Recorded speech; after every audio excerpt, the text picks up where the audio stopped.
Welcome to the Real with Joseph Latman. I am Joseph Latman. Happy Thursday to you guys. Hope you guys have a good week. Thanks for tuning back in. Happy Thursday to you guys.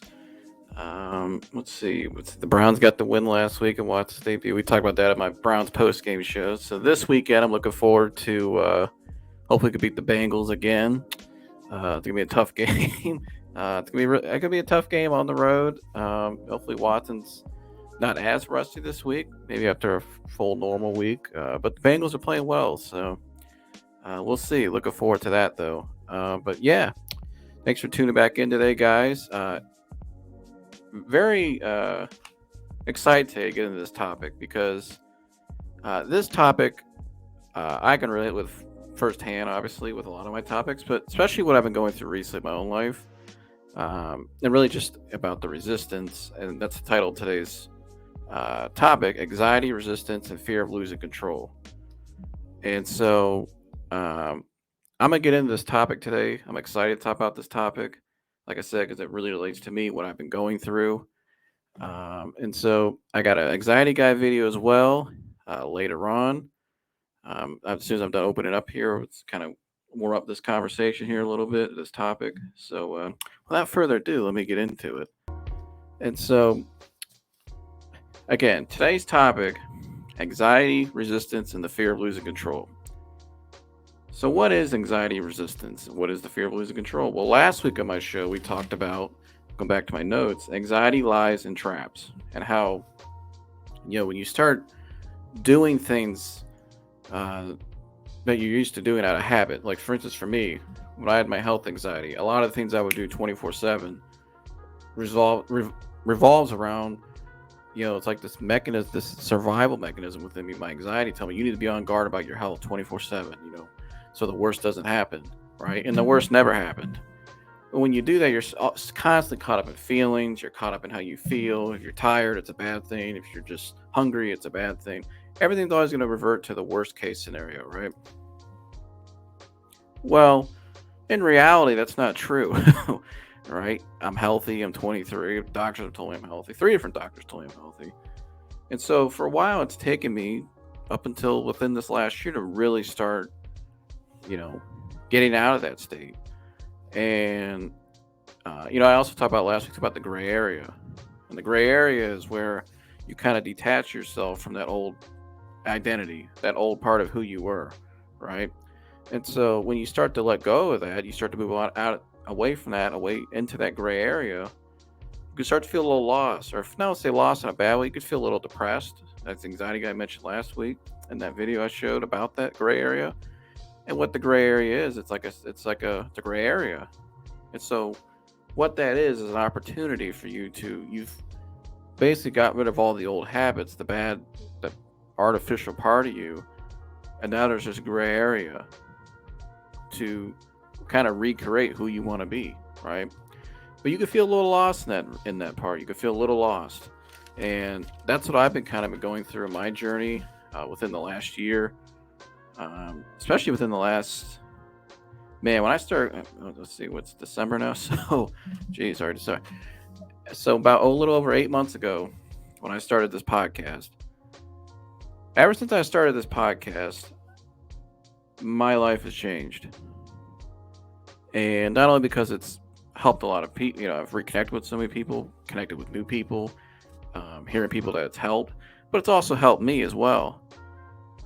For a long time I put off, I knew I always had the idea of doing it. I feel like God put it on my heart to do this. It was part of my calling, but I also feel like, for a long time I was putting it off. How am I going to do it? How am I going to do it? And you look at the what ifs and the doubt and the fear, right? You can sit and dwell on that. And the more you focus on the negativity and a lot of times it's really just illusions. We overthink things. And that's what I did. I overthought things. I overthought, the anxiety. I overthought. By the way, I forgot to turn the lights on. I don't know if you guys can see now. I turned them on. But anyway, but for a long time though, I overthought how you take something so small. Now it is a big deal what I did, obviously, because I finally came. I'll say finally, but I put myself out there in front of the whole world to see this is where I've been. This is what I've been going through. and detail too, deep detail. But again, I knew it was part of my call. I knew I had the idea for a reason. I knew I was listening to people like Kwame Brown, Jason Whitlock, a lot of these people that inspired me to do that, that showed me the way, kind of showed me the blueprint of how to do that, uh, how to express yourself in a public forum. Um, I knew I had the ideas for a reason. However, I took something that was a little more basic and made it let the fear and the doubt and the negativity, the what ifs, put it off for so long to compile. And it just got bigger, bigger, bigger, bigger. And the bigger I saw it, the more I said I'm not doing that. I just kept putting it off. And so I've talked about this many times in the show because it's true for a lot of people in any part of your life. It doesn't have to be. It's an example, right? If anything in life we put off over and over, or things we're going through change, we're doing new things, we can feel resistance. We could feel like no. We can look at all the what ifs and the fear, right? And we fear us sometimes. We fear of losing something. Like for me, I could have feared, you know, how are people going to perceive me when I put this out? How are people going to think of me? Am I going to lose my relationships? Are people going to, as my identity? How am I going to look like am I going to look bad in the video? Is it going to be embarrassing? You can look at all these illusions and negativity when in reality, when I finally just said the hell with it and I knew it was time to do it, it was time to go. I talked about that week that I did that, how that was one of the most memorable weeks of my life. Maybe the most memorable week of my life was the end of May. All right, excuse me, end of March this year. Just a lot that happened within that week, and it led me to, like I said, the end of that Saturday when I recorded that video. It was like 2 or 3 o'clock in the afternoon. It led me up to this mic.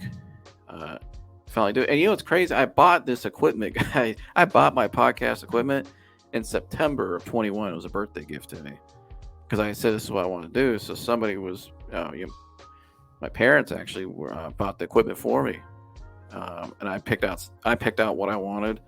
And I kind of gave him a list, and I was like, "Hey, this is what I want." No, I did buy some of it, like the computer. I had to buy a computer and all this stuff, so I bought that. But the microphone, and everything, it was crazy. Like God just presented it. Like I just said, I didn't ask for it either. Like they just bought it. But it was like God just like presented it to me. Like it was bought for me. It was given to me. Like, okay, here you go now. Like that's what I'm getting at. God was almost like. And so for months from that period, from my birthday September 1st, so from September 1st all the way to April 1st, I literally just sat and saw this mic every day and saw the headphones and everything. I'm just sitting there like, okay, what am I waiting on? Right? But I kept putting it off. But then finally I just said, you know what? After that week I went through, I had a bad panic attack that week.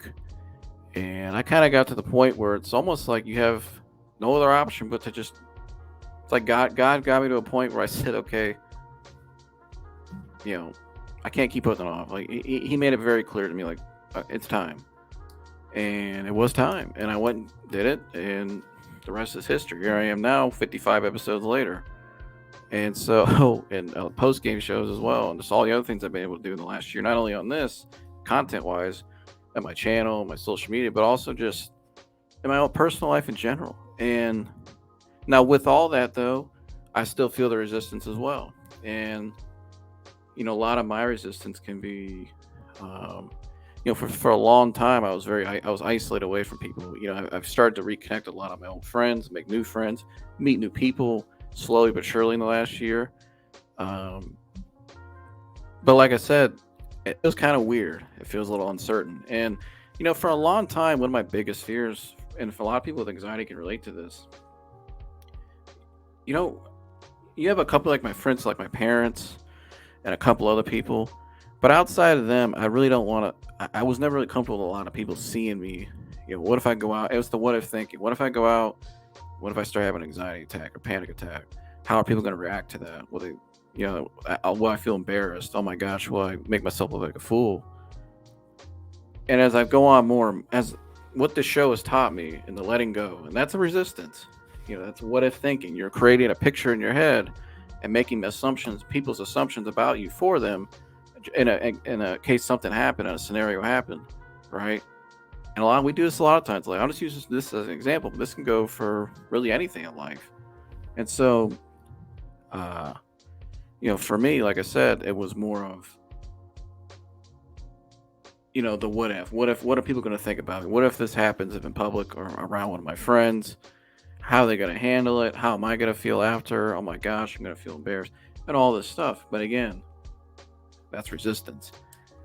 And what I've learned more and more, and I'm still learning through this is why I was very excited to do this topic today. And this topic really is something that it's a lot like many topics. A lot of it's what kind of I'm going through. And I just take it and put it in the show. And I say, I'm going to share this with you guys. Because I know there's a lot of people right now that are going through the exact same thing that I'm going through and have went through. Right. And so that's why I do this for you guys. And so, uh, again, there's going to be resistance. There's going to be that what if thinking, that fear, right? What are people going to think about me? Well, in reality, what this show has taught me, just putting myself out there more and more, is everybody's going through it. Everybody has something they go through, right? And I think the biggest problem we see nowadays is with, for instance, social media, and how social media and society has tricked us all into thinking these falsities. You see all these people; they always present this grand image. They always present this great lifestyle they live, this great, you know, they live this great life, and everything's just, they got all this wealth, they got all this, they got this relationship, they got that going for them, they got this job, and all this. Everything's just great. And a lot of times when you see that constantly, you could sit and dwell on the things maybe you want or you don't have because you see other people that have it. But in reality, a lot of the stuff you see on social media is artificial. It's false. It's not real. People that have to constantly sit and showboat and show their life like that are usually people that are really insecure. I'm not saying all of them, but a lot of times people do that for a reason because it's a dopamine. I've talked about dopamine. Dopamine's probably our biggest addiction, more than drugs. Because what's dopamine? Dopamine's a chemical in your brain. It controls your highs, your lows, your emotions. It taps into your emotions. And this is what social media can do. It's what music can do. Anything that can stimulate you emotionally, dopamine, right? But this is what social media does. And what it does is when you see this stuff constantly, and I've been a victim of this is why I try to limit myself on my social media. I post a lot of things that go with my content, stuff like that. But other than that, I've tried not to really sit and scroll or do any of that stuff, because if I sit and look at things for a while, it's easy for me because we're human. I'll admit it. I'm human. I can sit and start to think about, damn, I wish I had this. Damn, I wish this would happen still. When's this gonna, and I can start to get down and you can get kind of depressed. Not like in a bad, not like in a deep depression, but you can get kind of depressed. You can get low. You can get down. You can start doubting yourself. You can get low in yourself. But again, take social media, for example. This is why you see so many people now in our society. This is why divorce rate's so high. Because how many people will go and, and just get with somebody just to get with somebody, end up marrying the person very quickly too. I see that. I notice that a lot of days. Or I notice that now a lot of days. People are very quick to hurry up and get married. Very quick to hurry up and do stuff. Very quick to hurry up and buy a house. And a lot of it is, well, they see everybody else. Well, so-and-so bought a house. Well, so-and-so got engaged, got married. Well, so-and-so had a kid, so we need to have a kid. Well, so-and-so bought a new car, so I need to go buy a new car. You're keeping yourself in this cycle, and it's a never-ending cycle. The goalpost always moves, but really what's going on is you're not, how are you being yourself at all, any of this? You're not. But again, look at social media, how it can control you in that. And again, a lot of the people you think have it all, and a lot of people we praise in our society, we think they have it all and got it all together, are morally and spiritually bankrupt. Yeah, they got all the wealth. They may have a lot of wealth. And I see a lot of people. I saw something online today that made me think of that. I was watching Kwame Brown's live, and what he was talking about. And there's a lot of people out there that like they have it all and everything's great, and they buy everything, literally buy everything, and they put this grand image on social media and just in life in general. But morally and spiritually, they're bankrupt. What's more important? your spiritual, your spirit, your relationship with God, your morals, your values, your well-being, or having. It's like I heard another thing from Jason Whitlock was one of my. I didn't even know Jason Whitlock. He has his own show on the Blaze. He used to work for Fox Sports, ESPN. One of the greatest sports writers of all time, and a guy I've gotten to talk to a couple times, and has really helped me and mentor me a lot, just for what he does. And so, Jason said something about he's one of his good mentors is Jim Brown, the legendary football player, Cleveland Brown. And Jim Brown said something to him about turns under the lines of uh, people will beg for what they or people will buy what they want and beg for what they need. And so again, think of that. People will let me get this right. People will buy what they want and beg for what they need. And what he's saying is we place value on things that we want, and we make that the number one option priority. And I'm guilty of it. Hey, you ain't. I'll relate to you. But again, you got to check. I got to check myself, keep myself in place, because this is how anxiety resistance and all of this can kind of. We talked about last about traps and anxiety traps and tricks, how it can shape you back into what it deems as safety, because it's a fear of letting go, a fear of losing control. That's the second part of this today. Well, what are you really in fear of losing control of? You could be in fear of losing your identity. You could be in fear of losing something you really want. You may feel like, like something I've been experiencing. There's a lot of things in my life I never thought I'd have the opportunity to do. Not never, but I've done some things privately in my own life recently, guys, that I've, you know, never thought I would, didn't think was possible at times. And I've had some opportunities to, interact with certain people and uh, just do new things in my life, just go out of my comfort zone. All right. But with that also has to come with letting God lead the way and not getting too greedy and not forcing things, trying to force a result, not trying to, not trying to force things, not trying to, you know, getting this now mentality. It's like that microwave mentality I talked about. When really things worthwhile, things in following God's will and following God, a lot of times good things, it's crock pot, not microwave mentality. Let things slow cook. Let things develop over time. Yes, it challenges your patience, and my patience has been challenged very much in the last probably 4 to 6 months, especially the last 4. But again, it also has taught me though, and it's made me to where what am I going to lean towards? Am I going to lean towards the wants and let social media and the flesh control my emotions, or am I going to stay focused on God? Doesn't mean it won't get hard at times. It gets difficult. Trust me, I've had some difficult moments, even recently, even this week. I've had some difficult times. But again, I keep staying in prayer, constant prayer, focusing on God, trusting in His word, His promises, because that's really our only hope. And God has taken me down a road many times where all I have is just Him. I could think of a panic attack where literally I'm on a bike at night, panicking very bad. I'm on the phone, but nobody's around. Nobody's at home. Literally nobody was around. So it was kind of like whatever happened, happened. And when you get in a panic attack, sometimes you feel like you're going to lose control, like of your body. You just feel like you're going to, am I going to pass out? Am I going to, we start to think the health anxiety too. You in a panic attack, you feel like something's wrong with you physically. And deep down inside, I knew I was fine. But in the moment when you're feeling it in the high intensity, it's hard to think and hard to focus. But literally in that moment, I had no other option but to keep going and just I was almost home. I remember that, keep getting home, keep going home.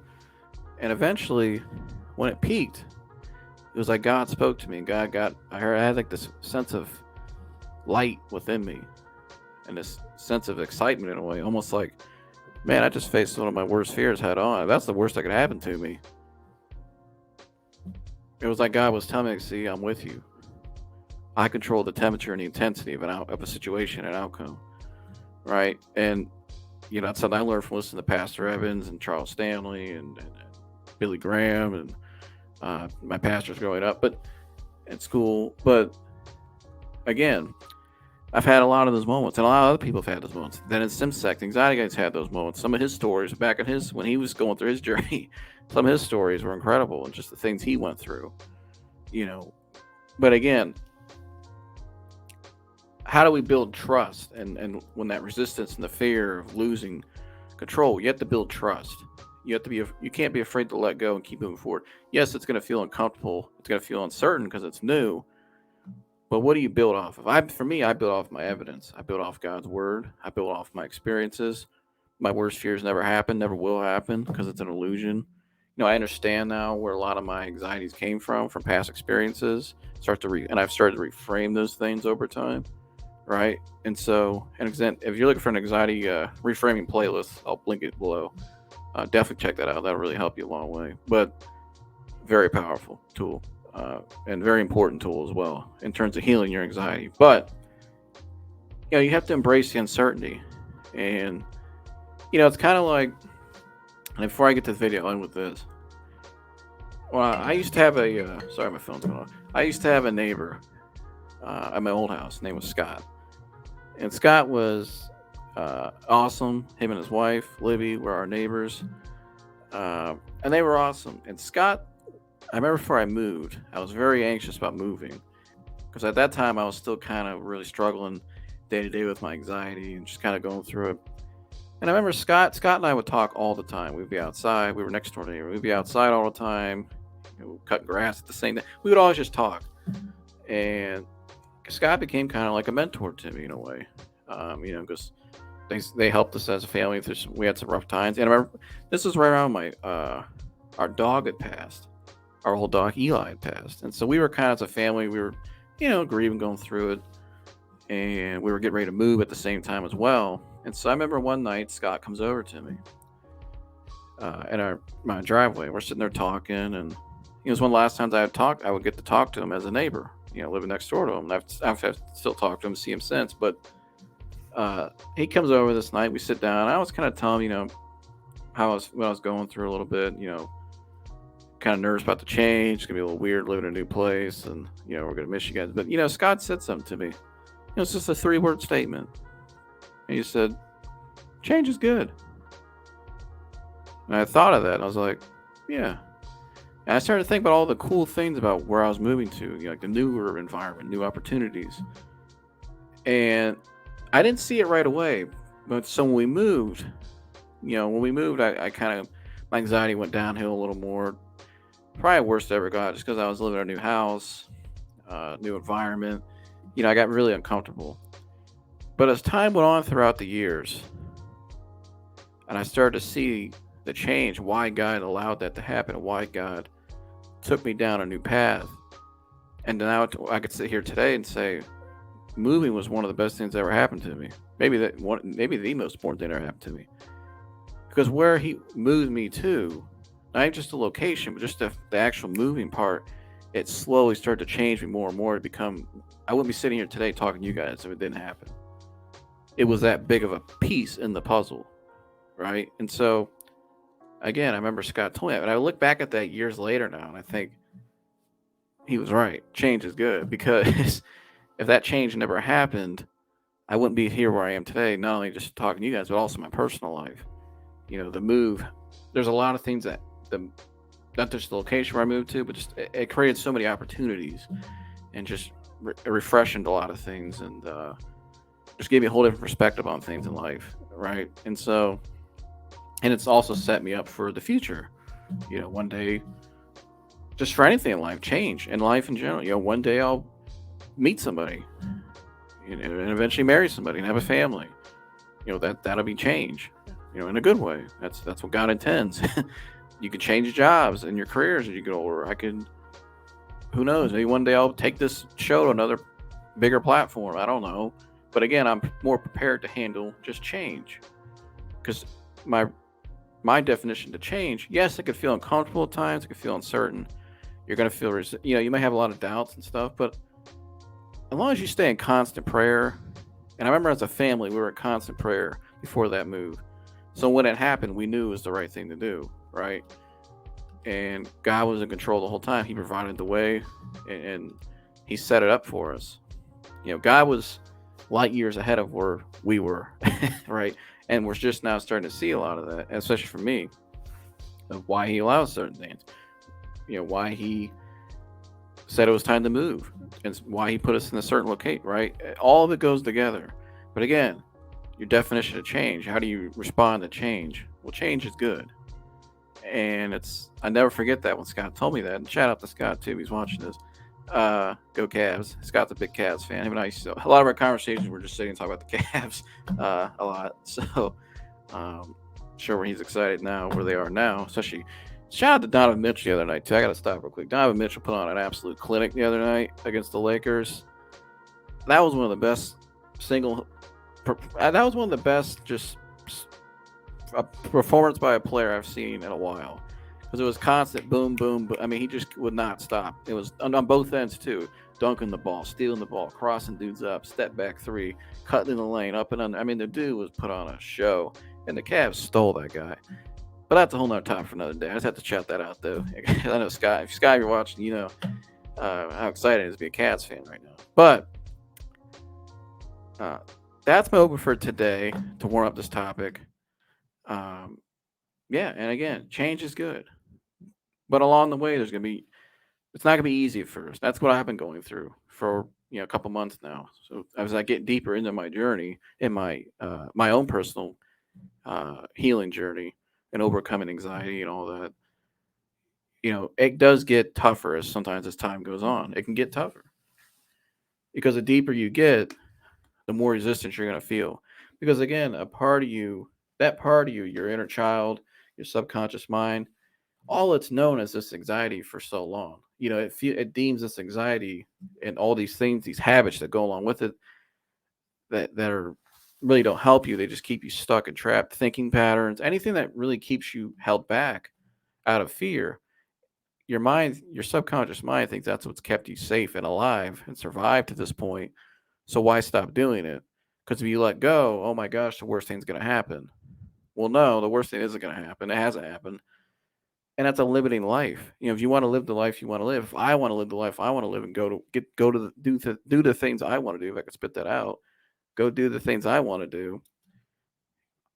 I have to make the steps to go move forward and become, recreate and be the identity, be the person I want to be who God truly wants me to be, and most importantly, trusting Him and letting it go to Him. Right. And so understanding all this, understanding the resistance and the fear of losing control, what it really is, and understanding that it's okay if it shows up. Understand what the gray area is, feeling like depressed. But understanding that will come along, but that's okay. It's not a bad thing. That's just a time for you. It's an opportunity now to recreate who you want to be. And so I got a video today from my man Dennis, the anxiety guy, as I hydrate. From the Dennis Simsek, the anxiety guy. I can't talk today. And the title of this video is Anxiety and the Fear of Losing Control. And basically everything I've been talking about is right in this video. And I might not even stop this video unless he says something key. I may stop it, but for the most part, I'm just going to let him talk. And like always, you're going to hear a lot of great things. Maybe get a note and a pen and get a piece of paper and a pen for this one. Take some notes, because you're going to learn a lot of things in this video. It's only 10 minutes. There's a lot of great information in this video. I really hope you sit, because this is a tool. Not only if you just have anxiety, even if you don't have anxiety, like all the time, take some of the tools in this video and apply it in your life about change and letting go of, let me go back to what I talked about earlier with the social media. Letting go of all those wants and what the world says you need, and getting more towards what God says you need, and letting Him take care of your wants and supplying all your wants and needs like He says He does. He promises that. And so again, pay attention to the tools psychologically in this video, because they'll help you for the rest of your life. And so I'm going to get to this video because I'm excited to play it. And I'm just going to be quiet now and play the video.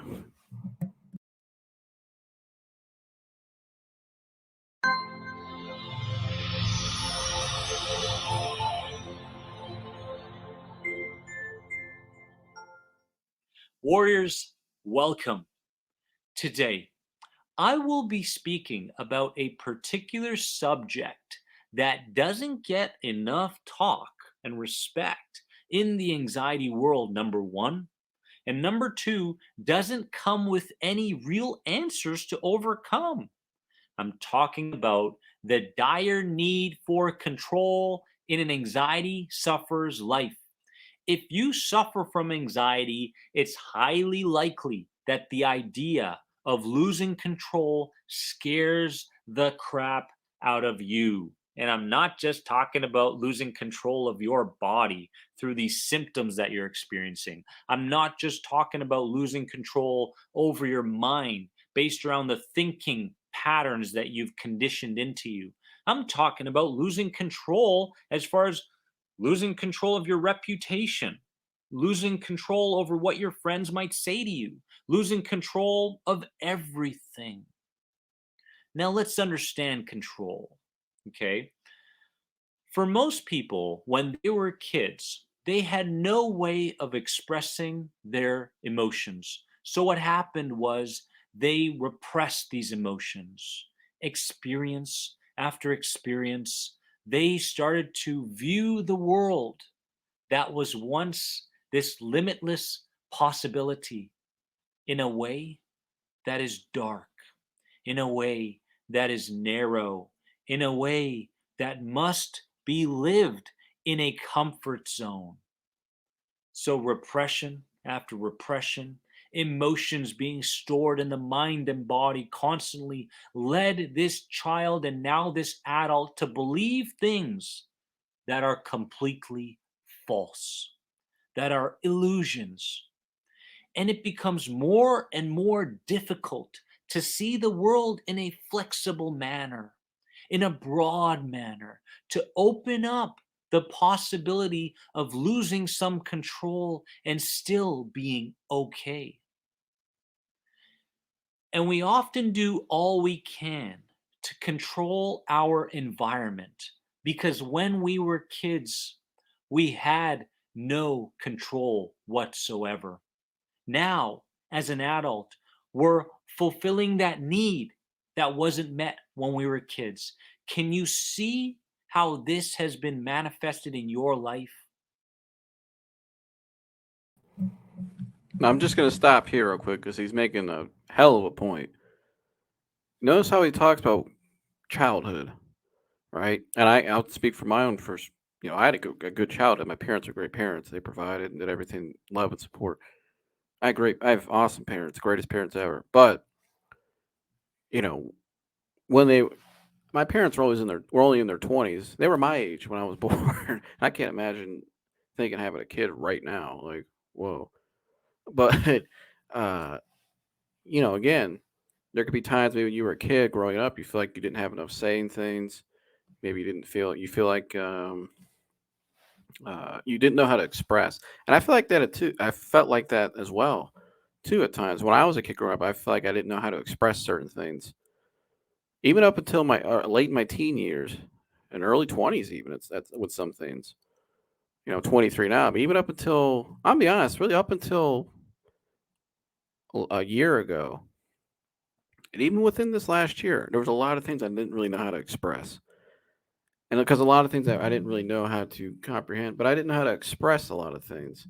I feel like I didn't know how, and I feel like if I did, I'd get, just kind of the answer I didn't want, or, uh, people might, again, it's like you said, fear of losing control, fear of you might not just your body, your mind, but I might lose control of a reputation, a relationship. People might think I'm crazy, or all this stuff.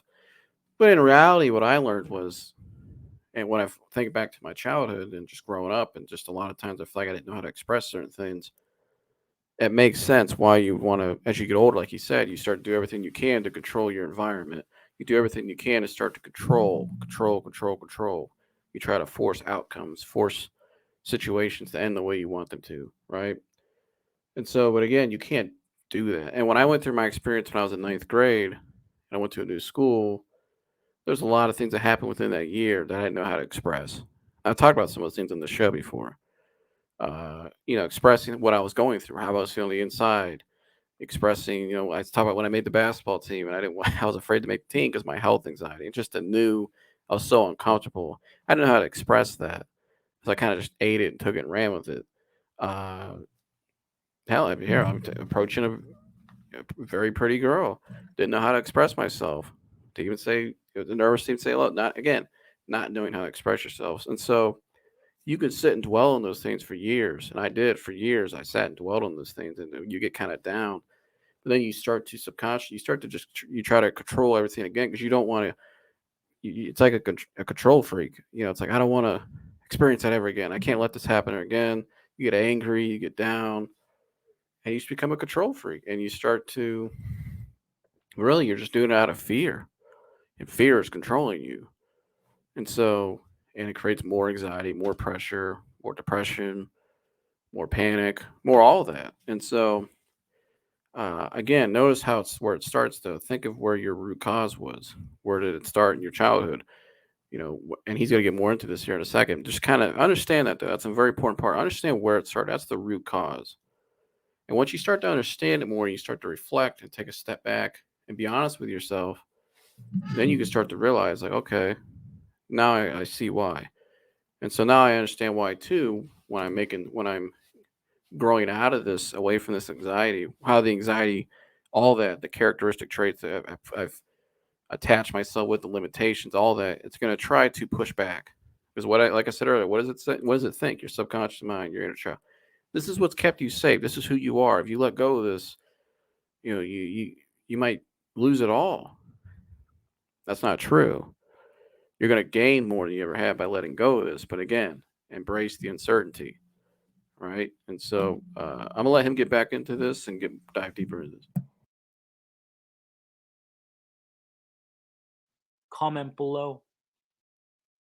And the truth is that the control begins to get connected to safety. If I can control it, or if I can at least try to control it as best I can, such as my symptoms, recognizing that are they there equals safety. Recognizing that these fearful thoughts, are they there? Yes, that equals safety. All of this program, all of this conditioning becomes a person's identity. They start to literally believe that they are a control freak. And nothing could be farther than the truth, because who you truly are this divine intelligence within you that sees limitless potential in themselves, in other people, and the world. The truth is that we have nothing to compete against. But in today's world, we're programmed and conditioned to compete with everybody. We see them as a threat. We see everything in a threatening manner. And the truth is that we have to begin to turn fear into love if we're going to, in fact, overcome this sensitivity. But again, this controlling nature that you have isn't who you are. It's just things that you're thinking. It's just words that you're saying. And it's just actions that you're partaking in. But it's not who you are.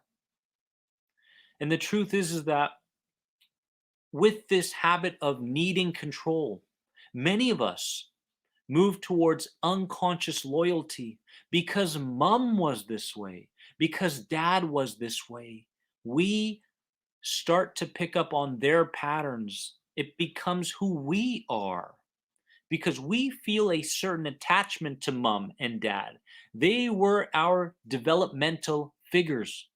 And because this was the case, we unconsciously became them in every which way. Can you recognize this within you? Can you identify who you've become? As in, I've become just like mom. I've become just like dad. I've become just like this uncle that I used to love, I used to look up to, my older brother, my older sister, whatever it may be. So unconscious loyalty plays a part. Now, the question is, what do we do What do we do about this feeling of needing control constantly that only keeps me within a comfort zone, that keeps me from living my life the way I want to? Well, the first thing we have to do is adopt a, a defiant attitude over worry and control. This means that you have to begin to adopt an attitude towards this worrying and fearful habit, a defiant one. I must defy my worries. I must defy this need for control. Because if I don't, my life will constantly be dictated by the addiction to suffering. I'll feel like I'll always need this suffering to feel complete. Does this sound like you? So, the first thing is I need you to become angry. I need you to become defiant. I need you to adopt an attitude of no more. And this doesn't mean that you're going to go bungee jumping tomorrow. No. This just means that in the moment of that worry and that need for control showing up, you do the second part, which is you adopt conscious awareness of it showing up. It's here. It's here right now, right here, right now. It's here. I have this need to control my symptoms. I need to make sure it doesn't get worse. I need to make sure that people always treat me in this manner. In that moment, the attitude that you've adopted shows up. In that moment, you are not reacting, but you are responding based around the new attitude you've adopted. So the second part is the conscious awareness of this control, this controlling part of you showing up. And the third part is the recognition of a potential new perception and behavior. What do I think now? What do I do now based around this new attitude that I have? Warrior, you have the potential to see past this control. You have the potential to live your life based around less expectation and more uncertainty. Remember when you were a kid, you were going on a field trip and you woke up at 5 in the morning. You couldn't wait for that field trip. You're getting all your stuff ready, your bag ready, your jacket ready. Your parents were still sleeping. Were you certain of what was to come? No, you weren't. You embraced the uncertainty of it all. You still have that within you. I know it because I'm there now, and that's where you're going. Warrior, remember, you are more than anxiety. Comment below. Let me know what you gained from this video. And if you have any other questions on the End the Anxiety program, head on over to this website right here. I love you all so very much.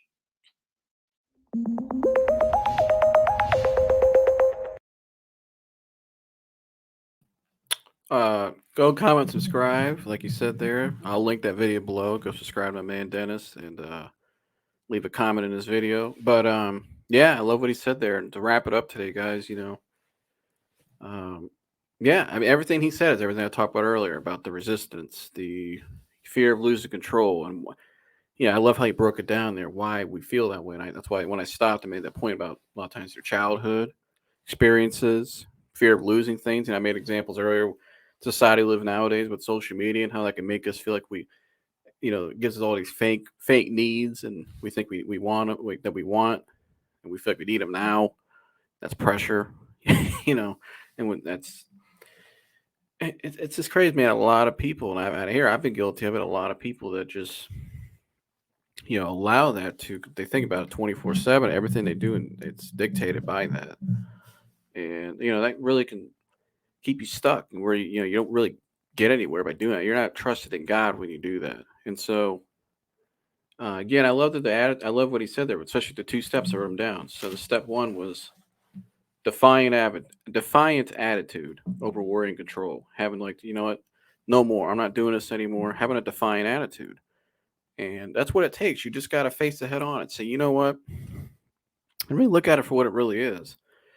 And he broke it down for what it really is. It's really nothing. All it is just a part of you that's been conditioned. So now you're going to uncondition that and recondition how you want to respond, not react, respond to things, right? And again, conscience awareness, the second step. Like so, when you feel that resistance, when you feel it, okay, it's here. How am I going to respond to it? And how I'm going to respond to it is a lot of times just allowing it. Okay, it's here, but also I'm going to act in a new manner. I'm going to do things that take my mind more in a mindfulness state, more conscious, more grounded, right? And so doing more of that, because then you start to build trust over time. The more trust you build, trust diminishes fear, so eliminates fear over time. And so again, having that awareness of like you said, it helps recreate your identity, which turns into your beliefs. It's the same thing with you learn this in CBT and all over it. Your thoughts turn into your emotions, which turn into your behaviors. So if you get a thought, let's say, for example, could be well, I can use a health anxiety one. I can get a thought that, gee, I'm hungry, probably should eat. I could feel hungry. I mean, and I could, or I could feel tired. And somebody who's really a hypochondriac, you could feel something. You could get a thought about something. You could see something. You could feel an emotion with it, and then a behavior could follow. A lot of times with health anxiety, that behavior becomes out of protectiveness, out of like, I need to, like, you feel like you're in survival, like I need to do something, I need to act on this so that doesn't happen. I could prevent this something, some ailment, right? Or it could be just anything, anxiety in general. It could be, um, gee, I need to reach out to that person. That's a thought. Then an emotion comes with it, and then a behavior comes after. And that behavior could be putting it off, could be, something else that's not what you need to do, right? And so, uh, again, that's not who we really are. That resistance, that part of that's not who we really are. Who we really are, it's like you said, it's like the kid going on a field trip as a kid. Now, I remember going to field trips as a kid. It was right. We didn't have any expectations. We were just excited to go and embrace the day and just be with all your friends and have fun. You knew you were gonna have fun. It just and it was. And it's like when you go and play. If you're an athlete, you go play a game. You were just excited to go play. You didn't know what was gonna happen. You can't predict anything. You can't predict anything in life, but you just embrace each and every day, and you're just excited for each and every day. You love life. You love what you're doing, and that's why if you don't love what you're doing, it's very hard to enjoy because you got to change that. And it may take you to step out of your comfort zone. And again, I'll be the first one to admit there's still a lot of things in my life that I want to do, and there's probably some things that I need to do. I'm just gonna be completely honest. That I've been thinking about a lot recently. That uh, you can sit around and wait and wait and wait and put things off and constantly praying about it. But a lot of times, like for me, what I've been learning too recently, and I've learned in my life is just and hearing other people's testimonies. You can pray, pray, pray, pray, pray, keep praying, but a lot of times God's just waiting for you. Like you know what you need to do deep down inside. You're just afraid to do it because you're afraid of what the reaction or the response may be, or the outcome may not be what you want. But again, are you going to sit around and think about it and dwell on it? And, you know, eventually down the road one day, what if you live to regret? Because what could be your biggest driving factor to, like for Dennis, for instance, I've heard Dennis say this. His biggest driving force, the biggest thing that helped him push over the top, to get through it, to overcome his anxiety was regret. Imagine yourself 20 years from now, 10 years from now, even 5 years from now. How much more regret would you be if you didn't do the thing you didn't do the things you knew you should have done, you put off. All right. And it's saying that I learned that firsthand with this show. I put it off doing it for so long. And when I put that first episode out and finally did it, I saw the reaction, response, and it was greater than anything I ever thought. It was the complete opposite of what I thought. It was actually one of the greatest things that ever happened to me.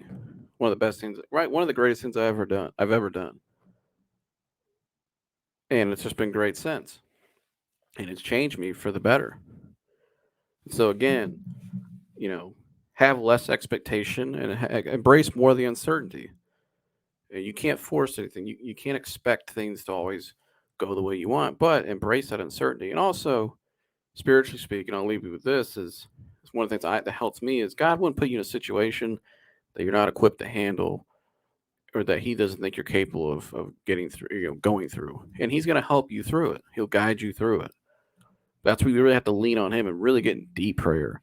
And that's why I've been doing a lot of deep prayer, praying in the Word, praying with the Bible open, praying over the Word, you know, talking to God openly about everything, as you should. And so, and leaning on other people.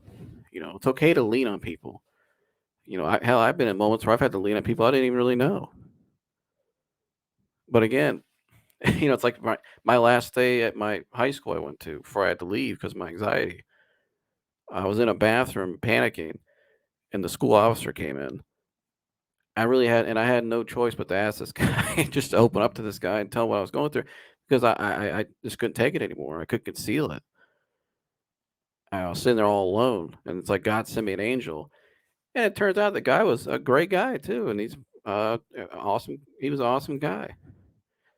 And when I started telling what I was going through, he would start telling me, "Yeah, I know my wife." I think he was saying like his wife or somebody he knows struggled a little bit. And the guy, but you know what? The guy, he understood. He didn't judge. It was the opposite of what I thought it would be. And I really just got to the point where I said, "You know what? I need someone's help. I need to say something. I need to speak out. I need to speak up." And I did. And that guy helped me. And eventually I left and went home. And it was like God sent me an angel that day. And I remember too, I remember walking out the door that day, and I knew it was over. What I mean by that is when I walked out the door, it was around noon time. It was about 12:40, 1 o'clock. Right, I was in my lunch period, and it happened. I ran out, and it was the next period already. So it was almost like 12:30, 1 o'clock. And I remember I'm walking out the door. It was real. It was a September day, almost fall. I remember I walked out. It was a little windy, and all you could hear was the flagpole. It was just my mom and I. And I remember I just thought to myself, like, I thought that, like, I just knew it was over. Like, me going to school, that whole part of the 10 years or 11 years I've done going to school every day, like, that was done. And then I just had a feeling it was going to the next chapter of my life. And so, didn't know what was going on, but I just had that feeling.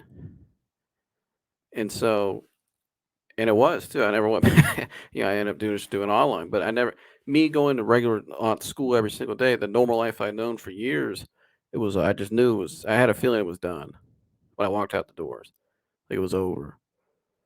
And it's just, I never forget that feeling. But I bring that up to say that was very uncertain as well. I didn't know where I was going in my life. But look, now understand 8 years later where God has brought me through all that, why He brought me through all that, or 7 years, right? That was in 2015. Yeah, so 7 years, excuse me. Um, 7 years later, why from that day on to where I am now. And yes, there was a lot of ups and downs and a lot of dark moments, a lot of tough times, but He prepared me for what I'm able to do now. And a lot of times, the pain and the struggle you're going through isn't just for you. It's to share so you understand what it is to help other people that are going through it down the road. And that's what I'm able to do now. If I'd have never went through what I went through, I wouldn't be able to sit here and do this and do all these things I've been doing to help people, not only down here, but privately as well, with many things. And people wouldn't be able to help me. And so, again, embrace it, embrace the uncertainty, and just trust God because He's got it. He's got it under control, and He'll guide you and lead you through it. And like I said, He'll never put you in a situation that you're not capable of handling or that he hasn't prepared you for. And so that's where the trust comes in. And you just got to keep going and commit to the long term. And so yeah, commit to the long term. And so that's a message for you guys today. Leave a comment below. Hope you guys took something away from this. I'd love to hear your feedback, like always. Like, subscribe, share, and all that good stuff. And yeah, appreciate you guys for tuning in. I'll see you in the next one. I'm out of here. Gone.